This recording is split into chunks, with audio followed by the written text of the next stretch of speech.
So I think we're live now. We wanted to take an opportunity to take a look at a recent themed issue of Tapestry that we put openly online. We have the researcher on with us. Before we get started, we wanted to introduce ourselves. My name is Ian O'Byrne. I'm an instructor and a researcher here at the University of New Haven. Martha, you want to introduce yourself? Yes, hi, my name is Martha Castañeda, and I'm a faculty member at Miami University working and researching foreign language education. Very cool. Kathy, you want to say hi? Hi, I'm Kathy Bussert-Webb, and I'm at the University of Texas, Brownsville. Very cool. So basically one of the things that happened is that I would say about a year and a half, 2 years ago, Martha and I got an email from the Tapestry Journal. They wanted us to do a special issue. We wanted to look at digital literacies and English learners. And we wanted to focus on possibilities, opportunities to support English learners using some of these digital texts and tools in the classroom. We put out a call to get a lot of great pieces. Kathy is one of the pieces that was submitted and is printed, is included online now. Martha, why is this so important? Why did you agree to sign on to do this?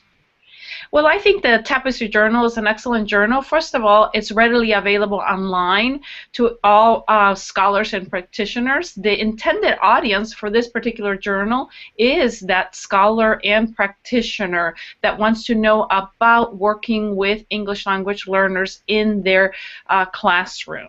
So that's why I signed on. I think it's an important topic that we need to talk about, and we need to find researchers such as Kathy to talk about this particular issue. Very cool. So, Kathy, you wanted to reintroduce yourself, but more importantly, introduce your piece. What did you write about? What did you study? Okay, my name is Kathy Bussert-Webb, and I have been living in this area close to the Mexican border since 1995. I started with the local school district here, and I worked there for 3 years. And I've been doing research in this area since that time as a teacher researcher. And then I started at the University of Texas at Brownsville, where I still am at. And I've been primarily working and researching with emergent bilinguals. And I became really interested in digital literacies about 4 years ago specifically, and I started specifically focusing on that with emergent bilinguals. I've conducted several studies in the local school districts as well as community settings, and I'm extremely passionate about this issue. The way that I see that I have found things is that emergent bilinguals don't have the same types of experiences with digital literacies that other students might have, and I believe that this is really related to an issue of use, not exactly the digital divide has really switched gears from an issue of access to an issue of use. And so I'm very passionate that bilingual students in the schools can have this higher level use that they so need to keep up with new technologies as they continuously evolve. And I have found, I haven't really done any research by myself with upper middle class students in suburban areas, but I've read a lot of other people's research, and they basically say that they have basically found that kids in schools serving predominantly high-income students, those students have a lot of challenging, engaging, authentic experiences with digital literacies in the classroom and also for homework. And so I started to ask, what's going on with emergent bilinguals? What kind of homework are they getting related to digital literacies? What kind of in-school experiences do they have, and so forth? So to answer that question in a very long, roundabout way, it's my passion. And it's something that I want to change as a research. I want to, as Giroux talks about, I want to be a change agent. Very cool. Once again, the piece is called Problems and Possibilities, Emergent Bilinguals and Multimodalities. We will put the links out on the YouTube clip straight to Tapestry, just so you can access all of this content and give you contact info for Kathy to ask her questions. So I agree with you. One of the things is that 3-4 years ago, we would go to schools and we talk to teachers and say, you should use the digital text and tools in your classroom with your students. And a lot of times teachers would say, well, I'd like to, but some of these students won't have access at home. Mm-hmm. And I would say 2-3 years ago, you'd start to hear a difference in the discussion, and then teachers would say, well, I'm not going to not include this in my classroom because of 1 or 2 students that don't have access. Mm-hmm. I'm going to provide opportunities for all, and if they can, great, but that's no longer an excuse. And I love the point that now it has to be focused on how do we use it and how do we make sure that we support students to more authentically and effectively use it. So why is this important? Why is it important to provide opportunities for bilingual students, English language learners, to use digital text and tools? What opportunities do we bring about? And thank you, Ian, for the question.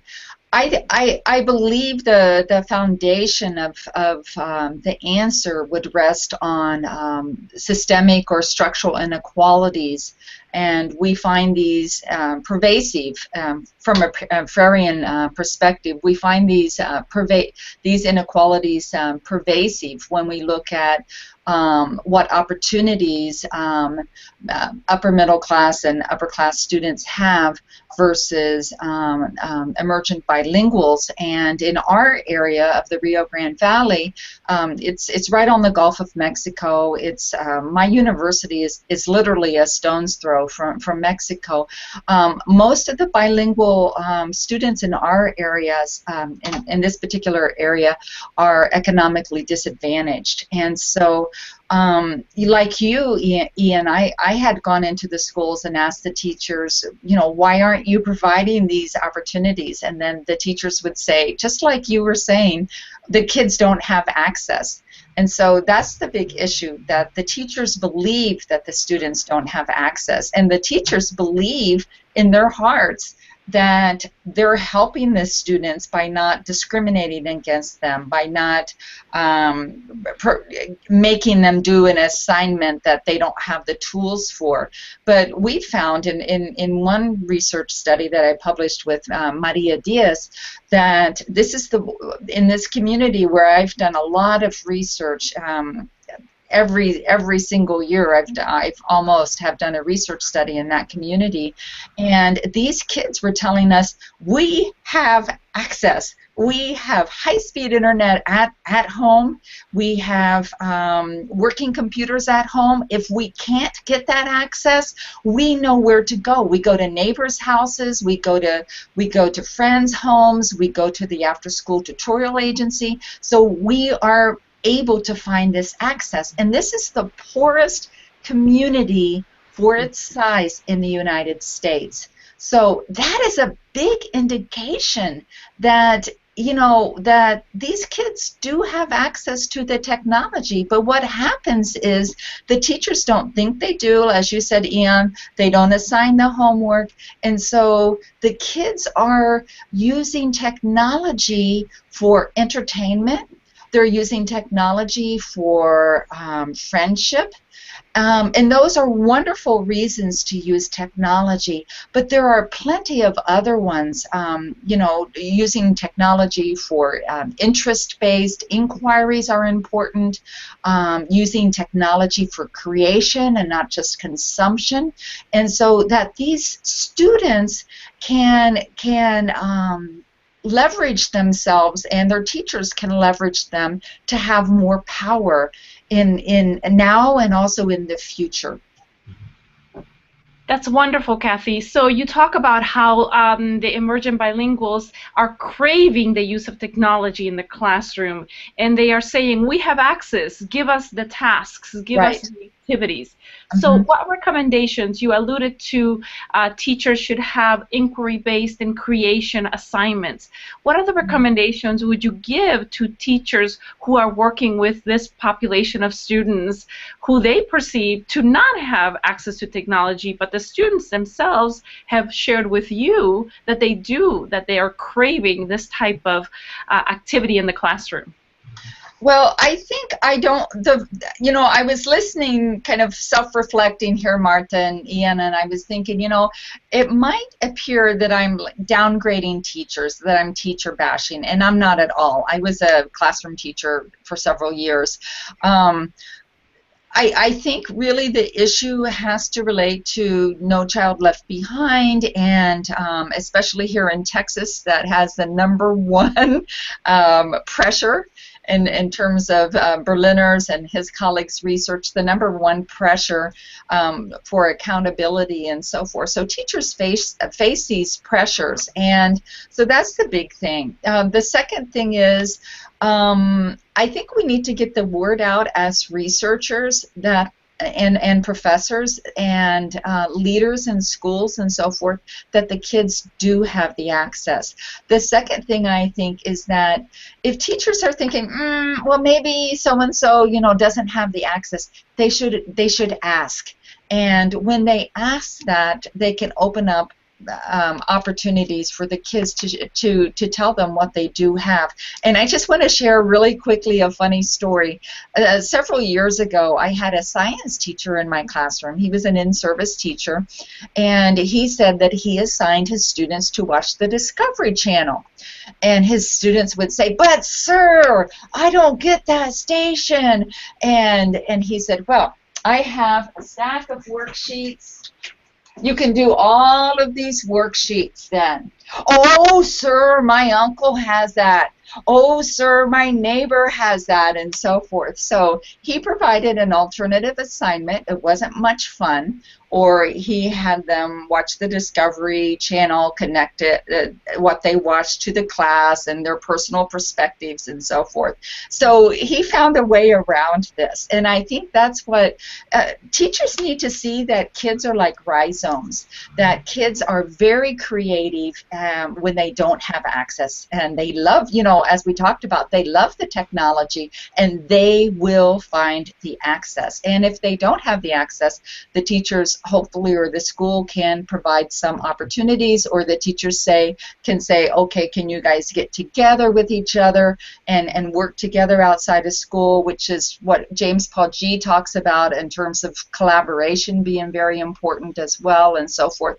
So the next thing too, so once the teachers realize that the kids can get access or do have access, the next thing I think that would be so exciting is for the kids to teach the teachers. Our own daughter, and Ian, you were talking about your son, our own children teach us about how to use new technologies. Ian, you were talking about how every time you create a how-to on how to do something on the internet, something changes. Well, our kids are up with all that stuff.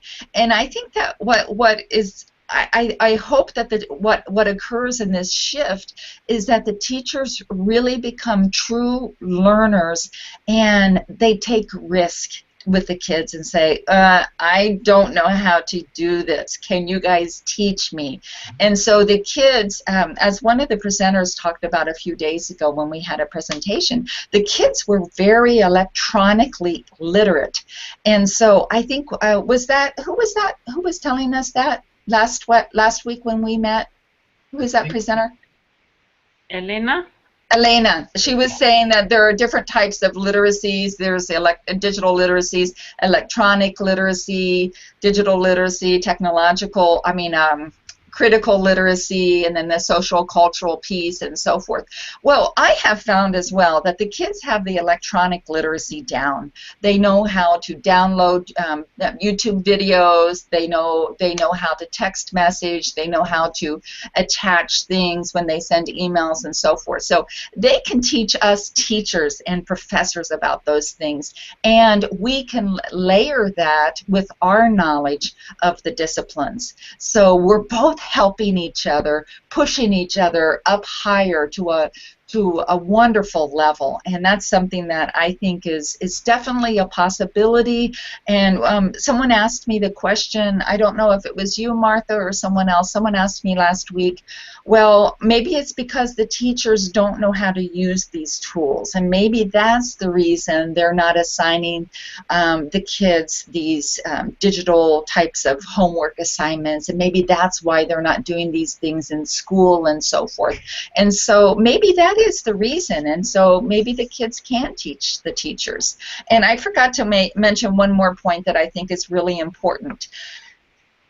If the children do get, or I'm going to say participants, if the participants did have digital literacies in school, those uses related to test prep and discrete skill teaching, like copy and paste the G sound, and the graphophonic relationships here, and practice taking this test, and let's see how you did on the diagnostic to see if you're ready to take the benchmark and so forth. So I do want to say that the kids did have some digital literacy. I don't want to call it even digital literacy. That they did have some technological uses in school, but those things were for test preparation for the high-stakes test in Texas, and also discrete skill building. Nothing authentic, nothing challenging or meaningful that I found. There were a few instances where that did take place. Those were very exciting, but those were far and few in between. And the ultimate question is, what are we preparing the students for? Now to succeed, now to not even succeed, now to survive, you need to be able to use a computer and get online and interact. You can't even get a job at Walmart now, or at a grocery store, without they put you at a little kiosk in the corner, or you go online to fill out an application. So you need to be able to negotiate these online texts, and so we're not preparing our students. Right. One of the things that you spoke about was, I agree with you. I think that educators often have, a lot of things they have to deal with. The Common Core doesn't really provide support to guide us in how to use technology, and I think part of it might be teachers might feel a little bit of what we don't know as opposed to what we could know, and that's why models like TPAC give us an opportunity to understand that what you're doing in your classroom, you still need to know that. You still need to know your content area knowledge. You have to know your pedagogical content area knowledge, but there's that technological part also. Martha's going to have the last question, but we fibbed a little bit. We're going to add one more question, and one of the things that I was interested in is you had the idea of rhizomes in your paper. Very quickly explain what you were talking about, and I think it's a great piece that people should go read, and that was one of the things that resonated for me. Can you explain what you were talking about? A rhizome is something that's organic. It occurs in nature. It can't be controlled or contrived. If it's like a ginger root, it's also, in the good sense, it's a ginger root. In the bad sense, it's a weed. And what a rhizome will do is that if it has an obstacle in its way, it goes around the obstacle. If there's a big, cement housing foundation or something like that, it just works its way around that. And also, if it's cut off, then it regrows. And I was thinking that children, these participants in my studies, and also some of the teachers were like rhizomes. They found ways around the obstacles. They grew in different ways that were unexpected. Totally anomalies for Maria and I in one study. We didn't expect the children to do these. That wasn't even our research focus at the beginning, but it was really powerful. And Deleuze and his colleague, I can't remember his last name, Deleuze, and you guys remember the last name? They wrote this book, and it was about capitalism and so forth, and they talk about rhizomes there, and there are different principles for rhizomes, and one of the principles is the regrowth. The other one is the collaboration and so forth. So I just thought, oh my gosh, this is a perfect metaphor for what the kids are, these emergent bilinguals in the most economically strapped neighborhood in the United States. This is what they are doing, and it's totally awesome. They're finding ways around the obstacles. Now that doesn't mean that, oh yeah, let's just go ahead and continue and let them be rhizomes and not help them. But it is encouraging to see that behavior. Makes sense. So for our last question, Kathy, we want to know, what opportunities do you see for English language learners, and as you alluded, for English language learners and their teachers to co-construct and work together in using digital tools for challenging yet authentic academic purposes in and out of the classroom? Mm-hmm. So when you're asking the question, Martha, about the opportunities, do you mean like what kinds of projects could they do, or what are you thinking? So okay. You started talking about you started a little bit talking about how teachers can learn from the students because the students may have more technological knowledge and savvy, yet the teachers have the academic knowledge. So what are some maybe some specific projects that teachers and students could work together and complete to achieve some of those academic purposes in the classroom? Okay, thank you, Martha. Now I understand the question more. Well, Joel Dworkin has, for many years, has had a Funds of Knowledge framework, and he's written a lot about family stories and having emergent bilinguals, if they're in a classroom, a dual language classroom, doing family stories, conducting family interviews, and having their class members translate for them, and vice versa. So what could be produced would be something like that. Would be bilingual family stories, and for the kids to put them online. The kids can create prezis. They love P-R-E-Z-I. They love to do prezis and so forth, and they can embed YouTube videos. They can embed pictures and so forth. The learning curve on a prezi, I know because I've done them. That's for me, it's pretty steep.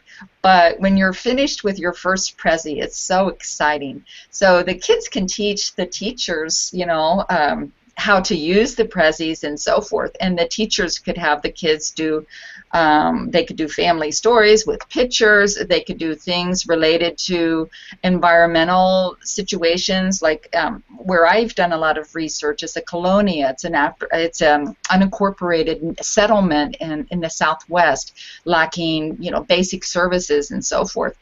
Kids can do take photos, do photo story, photo voice projects of what's going on in their neighborhoods related to environmental conditions. If they have a lake nearby, they could do they could do lake samples, water samples, and so forth. So there are a lot of ways that they can extend this into the different disciplines and put those things online, and they can interview each other just like we're using YouTube and Google Hangouts right now to create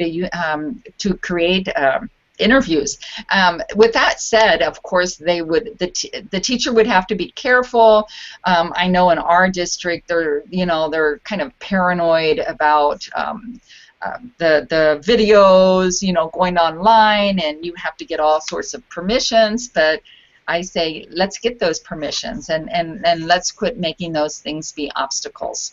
The photo permissions, the video permissions, and so forth. I think that's one of the things is that if we choose to, we can use these digital text and tools to create, that third space. So we have our students that, as you alluded to earlier, they're disadvantaged. They sometimes are the voiceless ones. We have an opportunity to use digital tools to create like a third space so they can bring their stories and their narrative from outside of school into school.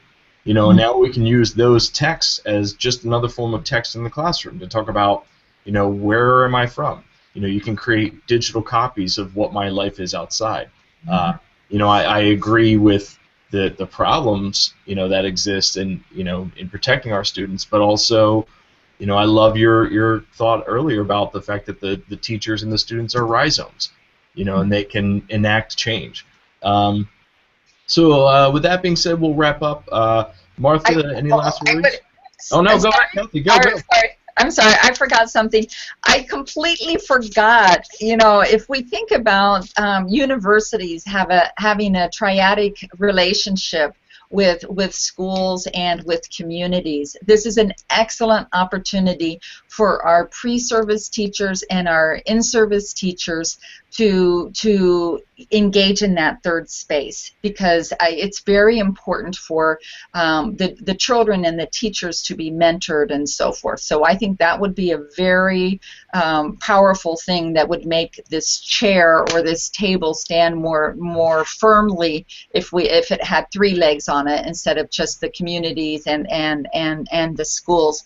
And so these pre-service and in-service teachers could definitely mentor the kids, and I think that's a very important piece.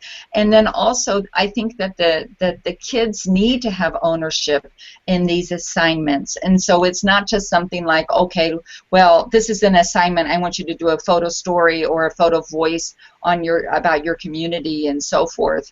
The kids need to have a lot of ownership in terms of what Chris Gutierrez says about third space.